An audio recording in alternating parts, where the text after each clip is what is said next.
1952년 9월 12일 저녁 웨스트버지니아의 작은 마을 플레스주는 평소와 다르지 않았다. 산과 숲으로 둘러싸인 이곳은 해가 지면 금세 어둠이 내려앉는 조용한 동네였다. 아이들은 집 앞에서 놀았고 어른들은 라디오를 켜두거나 하루를 정리하고 있었다. 그날 밤이 기록으로 남게 될 것이라 예상한 사람은 아무도 없었다.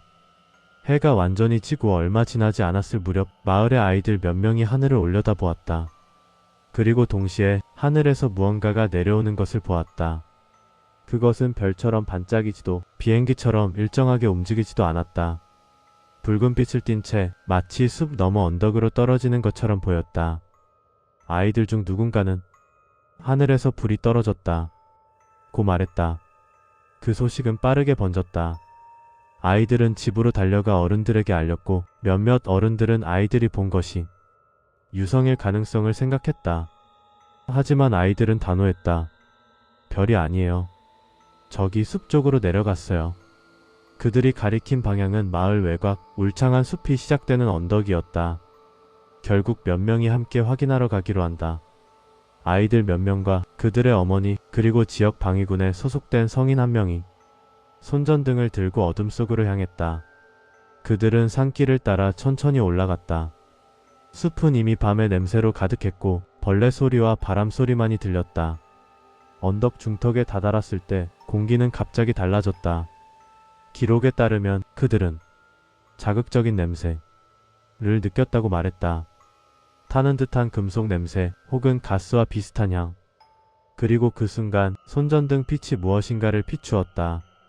그것은 사람의 형태와 비슷했지만 사람이 아니었다. 키는 성인보다 컸고 몸은 검은색 혹은 짙은 녹색으로 보였다. 머리는 둥글기보다 뾰족했고 그 꼭대기에는 붉은 빛이 맥박처럼 깜빡이고 있었다.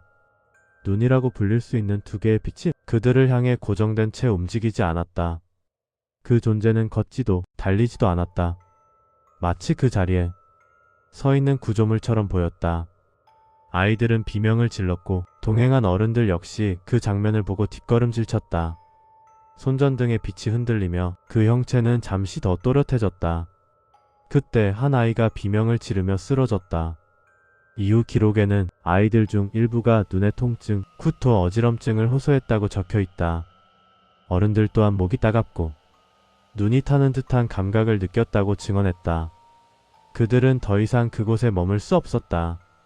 일행은 급히 산을 내려와 마을로 돌아왔다. 아이들은 울고 있었고 어른들은 아이들을 안은 채 집으로 향했다. 그날 밤 몇몇 아이들은 병원으로 이송되었다. 의료 기록에는 원인 불명의 자극성 증상이 남았다. 의사들은 특정한 화학 물질을 단정할 수 없었고 단지 외부 자극에 의한 반응으로 기록했다. 이 사건은 곧 지역 신문에 실렸다. 플레스주에서 정체불명의 존재 목격, 아이들의 증언, 어른들의 증언, 그리고 병원 기록. 이 모든 것이 한 줄의 기사로 묶였다. 단순한 장난이나 오해로 치부하기에는 너무 많은 사람이 같은 방향, 같은 숲, 같은 형체를 언급하고 있었다.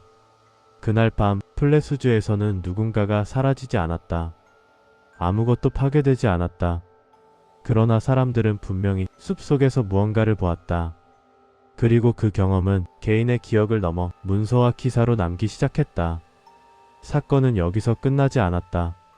오히려 이 순간부터 기록은 움직이기 시작한다. 다음날 아침 플레스주는 더 이상 평소의 마을이 아니었다. 전날 밤 숲에 올랐던 아이들과 어른들의 이야기는 순식간에 퍼졌고 지역 신문은 사건을 정리해 기사로 내보냈다. 하늘에서 떨어진 불빛, 숲속의 정체불명 존재, 아이들의 신체 이상 증상. 이 단어들은 작은 마을의 경계를 넘어 인근 도시까지 전해졌다. 사람들은 두 갈래로 나뉘었다. 어떤 이들은 그것이 단순한 유성 낙하와 공포가 만든 착각이라고 말했다. 그러나 또 다른 이들은 아이들과 어른들이 묘사한 형체가 너무 구체적이라는 점에 주목했다. 신문에 실린 증언들은 놀라울 정도로 유사했다. 키가 컸다. 머리 위에 붉은 빛이 있었다.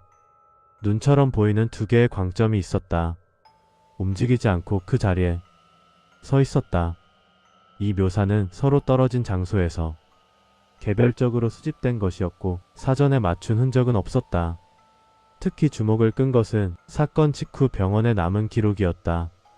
아이들 중 일부는 결막염과 유사한 눈 자극 증상을 보였고 구토와 어지럼증을 호소했다. 의사들은 특정 원인을 단정하지 못한 채 외부 자극에 의한 급성 반응으로 기록했다. 이 시점에서 사건은 지역 차원을 넘어선다. 웨스트버지니아주 방위군과 민간 항공 관련 기관이 플레수주 사건에 관심을 보였고 몇몇 보고서는 군 문서의 형태로 남게 된다. 그중 일부는 훗날 정체불명 비행물 체유 FO 관련 사례로 분류되었다. 공식 문서들은 신중한 언어를 사용했다. 확인되지 않은 광원, 미확인 물체에 대한 시민보고, 명확한 물리적 잔해는 발견되지 않음. 그러나 보고서에는 분명히 적혀 있었다. 다수의 증인이 동일한 형체를 관측했다. 수사관들은 숲을 조사했다. 언덕과 주변 지역을 살폈지만 불에 탄 흔적이나 기체 잔해는 발견되지 않았다. 지면에는 특별한 파손도 없었고 나무가 쓰러진 흔적도 없었다. 그곳에는 아무 일도 없었던 것처럼 보이는 숲만이 남아 있었다. 그럼에도 불구하고 사람들은 그 장소를 기억했다. 아이들이 가리켰던 언덕, 냄새가 났던 지점, 손전등이 멈췄던 자리. 그 좌표는 지도 위에 표시되었고 사건 지점으로 불리기 시작했다. 언론은 이 이야기를 점점 더 크게 다뤘다. 일부 신문은 괴물이라는 표현을 사용했고 라디오는 플레수주 몬스터라는 이름을 붙였다. 이름이 생기자 사건은 단순한 목격담에서 하나의 사건으로 굳어졌다. 그러나 이 모든 관심 속에서도 결정적인 것은 아무것도 발견되지 않았다. 물리적 증거는 없었고 남은 것은 사람들의 기억과 기록뿐이었다. 그럼에도 이 사건이 사라지지 않은 이유는 그것이 한 사람의 이야기가 아니었기 때문이다. 아이들, 어른들, 의료진, 기자, 그리고 조사관까지 서로 다른 위치에 있던 사람들이 하나의 밤을 중심으로 같은 장면을 공유하고 있었다. 플레수주 몬스터는 이제 숲에서 나온 무엇이 아니라 기록 속에 자리 잡은 공백이 되었다. 사람들은 묻게 된다. 그날 밤 숲에서 내려온 것은 무엇이었는가? 그리고 그 질문은 아직 답을 얻지 못한 채 문서 속에 남아있다. 시간이 흐르면서 플레수주의 그 밤은 점점 이야기가 되어갔다. 아이들은 자랐고 어른들은 늙어갔다. 그러나 1952년 9월의 기록은 사라지지 않았다. 신문 스크랩, 병원 기록, 군 보고서, 그리고 당시 증언들은 한 가지 사실을 반복하고 있었다. 그날 밤 사람들은 같은 방향을 바라보았고 같은 형체를 보았으며 같은 불편함을 느꼈다. 이 사건은 시간이 지나면서 여러 설명을 더 쉽게 된다. 어떤 연구자는 그것이 유성에 놀란 사람들이 올빼미를 오인한 것이라 말했다. 또 다른 이들은 군의 실험 장비나 대기 현상일 가능성을 제시했다. 모든 설명은 그럴듯했다. 하지만 그 설명들은 아이들이 본 붉은 빛의 구조, 눈처럼 고정된 두 개의 광점, 그리고 동시에 나타난 신체 증상을 완전히 하나의 원인으로 묶지는 못했다. 특히 병원 기록은 이 사건을 단순한 착각으로 돌리기 어렵게 만들었다. 눈의 자극, 구토, 어지럼증. 의사들은 공포 반응만으로 설명하기엔 증상이 너무 물리적이라고 적었다. 이 사건의 특이점은 여기에 있다. 누군가 혼자 본 것이 아니라 여러 사람이 함께 보았고 그중 일부는 실제로 몸의 이상을 겪었다는 점이다. 그래서 플레수주 몬스터는 무엇이었는가 보다 무엇이 남았는가로 기억된다. 그 밤 이후 숲에는 아무것도 남지 않았다. 불에 탄 흔적도, 기계의 파편도, 땅에 찍힌 발자국도 없었다. 그러나 기록은 남았다. 아이들의 증언, 어른들의 진술, 의사의 소견, 신문의 문장, 군 문서의 한 줄. 이 모든 것이 하나의 방향을 가리키고 있었다. 그날 밤 이 마을에서는 설명되지 않는 일이 있었다.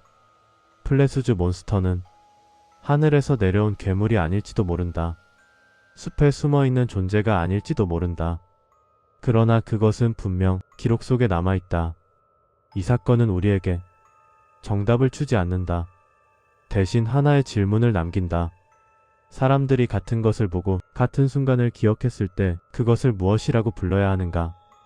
플레스주의 밤은 누군가를 데려가지 않았다. 마을을 파괴하지도 않았다.